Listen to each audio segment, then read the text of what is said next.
Tas lielākais ļaunums jau būs tas, kad šie jaunie vecāki vairs netic valstī. Man liekas ļoti svarīgi, lai tieši jaunais laiks, kas 2002. Gadā pirmais nāca klajā ar šādas atklātas, demokrātiskas un rietumnieciskas politikas ideju, būtu tas pirmais politiskais spēks, kurš skaidri pasaka savu jā lielai partijai Vienotība. Aizver muti! Latvieši ir sašķelti. Ejot uz Rīgas domas vēlēšanām, izturieties atbildīgi pret savu balsi, jo latvieši Rīgā jau tā ir mazākumā. Atbalsti savējos. Tēvzemei un brīvībai LNNK. Mēs vēlamies dzīvot drošā, prognozējumā, demokrātiskā sabiedrībā. Respektīvi, mēs akceptējam, ka mums ir ļoti būtisks uzskatu atšķirības, un droši vien šīs uzskatu atšķirības paliks vēl kādu labu laiku. Nacionāla apvienība ir viena no tām partijām, ar kuru mums ir iespējami kuluāri. Neslēpšu, mēs labprāt ar viņiem pārunāsim. Es nedomāju, ka tā ir laba prakse, ka mēs caur mēdījiem uzrunājam viens otrus politiķus, pat it kā, teiksim, politiskā spektra flangos, kas atrodas. Gan jau mēs viņam jautāsim par šo, gan jau viņi paši nāks un runās, vai arī mēs pie viņiem. Наша страна поддерживает особые сотруднические, экономические отношения с Республикой Беларусь. И моя страна была одна из тех, которая очень возражала против санкций, экономических санкций против Белоруссии. И как мы можем дальше развивать наши отношения. Вы говорите о том, что Латвия не поддерживает тот курс, или он, вы сказали, отличный курс от Брюсселя. Возможно, отличный, Анита Карловна, вы же меня извините за откровенность, только от этого нам не легче, и проку от этого совсем немного. Латвия, Литва, Эстония, что нас часто разочаровывает больше, чем позиция других государств, они следуют в фарватеры того брюссельского стандарта, который там вырабатывается людьми далекими от понимания тех процессов, которые происходят не только у нас, но и у вас в Латвии, хоть вы и член Европейского Союза.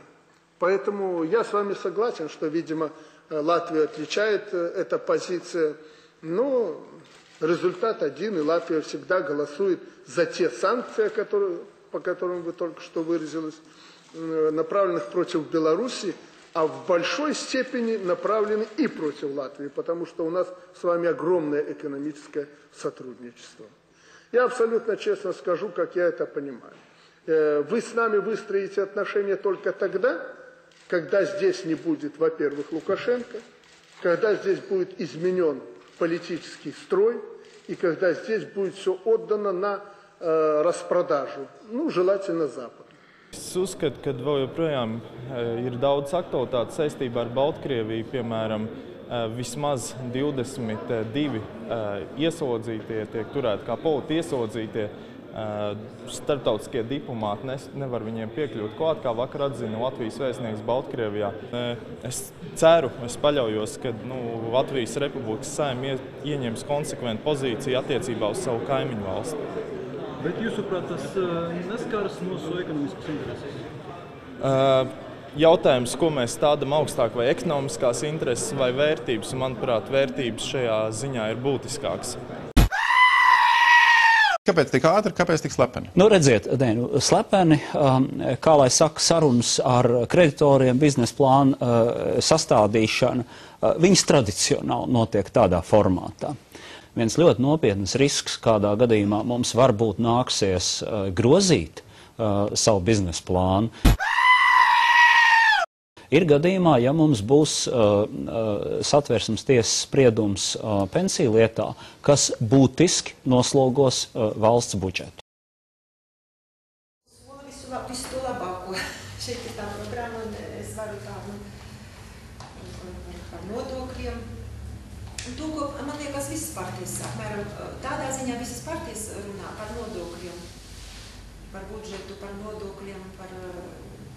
Varbūt tieši uz jauniešu parādētu kaut ko. Uz jauniešiem es runāju par izglītību 3% no budžeta, pēc tam par to augstāku izglītību, bet augstākā izglītība tas mūsu... Pilnīgi visus robežnieku un Indras skolu pirmklasniekus gaida nelūgta un daļēji vēl neizdalīta dāvana – tārbiņas ar politisko reklāmu. Uz tām labi redzams Saskaņas centra logo, partijas nosaukums un daudzām arī norāde uz interneta vietni Ribakovs LV. Tur tiek daudzināts šī politiķa un Saskaņas centra paveiktais. Mēs nezinām it kā pārējais rīkoties. Ja mēs viņas dodam bērniem, tātad mēs bērnus agitējam kaut ko, ne bērnus vecākus agitējam, bet ja mēs viņas nedodam, tātad mēs esam viņas piesavinājušies. Nu, tāds fakts, ka... Un atpakaļ nosūtīt jūs, bet nezināt? Vienīgais redzat. Uz Ribakovs LV? Ribakovs LV vienīgi nosūtīt. Mums ir nepieciešama stipra valsts, kas aizstāv nacionālās intereses. Katram latvietim savā valstī ir jājūtas kā saimniekam. Tāpēc ir svarīgi, lai Nacionālā apvienība būtu valdībā. Es, Gaidis Bērziņš, aicinu balsot par Nacionālo apvienību. Saraksts numur 8. Visu Latvijai dodu, visu Latvijai dodu. Piemēram, viens no Saeimas vietas tīkotājiem savu vēstījumu pauž, sēžot uz туалеtes poda. Туалетная бумага Kleenex в 25 раз мягче газетной бумаги. Спасибо за внимание. Es apsolu, es varu trāpīt.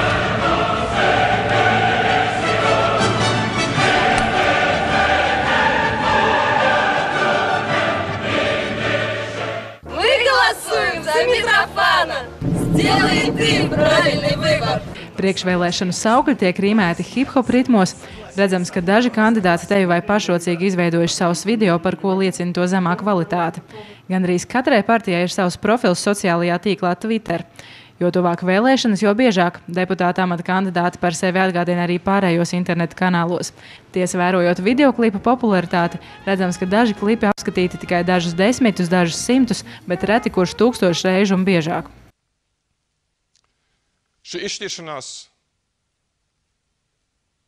valsts prezidenta vēlēšana priekšvakarā man ir personīgi grūta un arī konstitucionāli sarežģīta. Es skaidri apzinos, ar savu lēmumu varu pārvilkt svītru manām izredzēm tikt ievēlētam par valsts prezidentu. Tāpēc es gribu jūs visus tiešraidē iepazīstināt ar Latvijas valsts prezidentu rīkojumu numuru 2 par Saeimas atlaišanas ierosināšanu. 28. maijā valsts prezidents Valdis Zatlers pieņēma grūtāko lēmumu savā mūžā. Pateica stop valstī notiekošajiem un ierosināja Saeimas atlaišanu. Tobrīd atvērās durvis. Telpā ieplūda svaigs gaiss un gaisma. Jauni, spējīgi cilvēki izvēlējās viņam sekot. Referendumā jūs nobalsojāt pret to, kā lietas darītas līdz šim. Šajās vēlēšanās mums jānobalso par jaunu sākumu.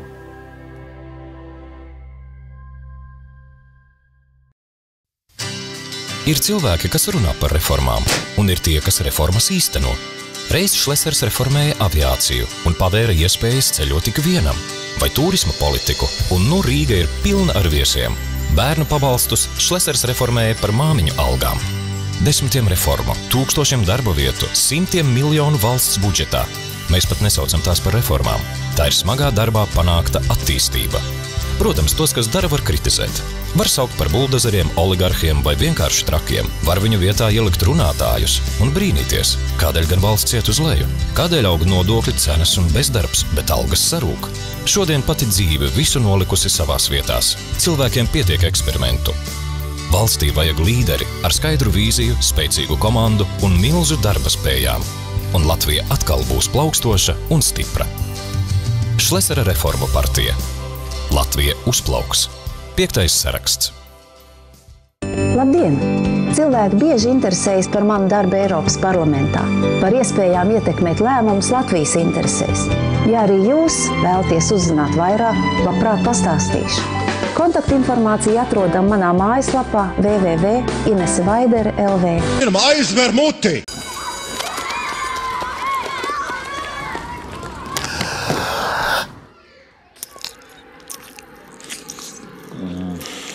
Bet tie taču bija mūsu pīrāciņi. Tieši tā, neļausim birokrātiem to saprīt. Tagad Jaunais laiks.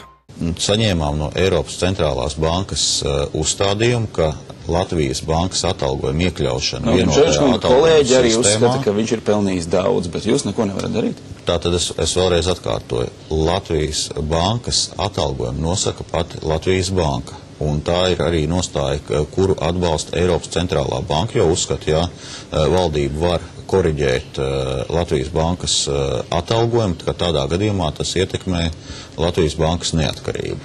Mēs nekad neko valdībai nelūdzam. Valdībai paši ir jāgriežās Eiropas institūcijās, un viņi saņem šos dokumentus un atzinumus no Eiropas centrālās bankas par to, ko viņi drīkst darīt un ko viņi nedrīkst darīt. Un mēs nekad atsevišķi sevi neesam izcēluši un neslēpjamies aiz savas neatkarības. Vai šis projekts bija bez korupcijas? Bet kādā sakarā šeit būtu jābūt kādai korupcijai, ja mēs šo tenderu esam starptautisko nopublicētu visās izdevumos, uzvarējuši ar mazāko cenu? Par ko mums būtu kādam jāmaksā kukulis? Jautājums jums. Jūs atbildi ir? Mums bija godīga uzvara. Pati godīgākā, kāda es atceros kopš seniem laikiem. Šis projekts ir noticis bez korupcijas. Es vēlreiz jums saku. Mēs, Pulka kungs šeit smējās. Ja? Nē. Par ko viņš smējās? Es nesaprotu, par ko viņš smējās. Tas bija tenders, kur mēs uzvarējām ar 5 miljonu zemāku cenu.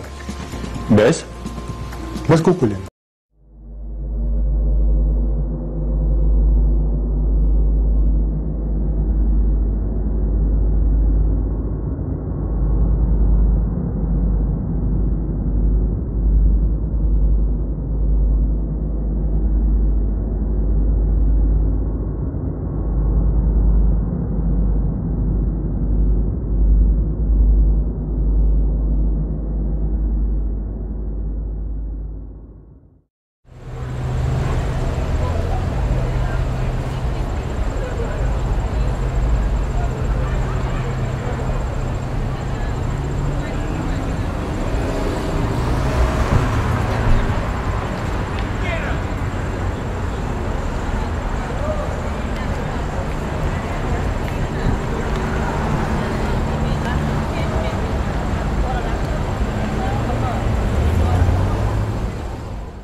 Kuluāros izskanējis, ka pēc šī termiņa gan viņš varētu dot priekšroku amatam kādā no starptautiskajām institūcijām.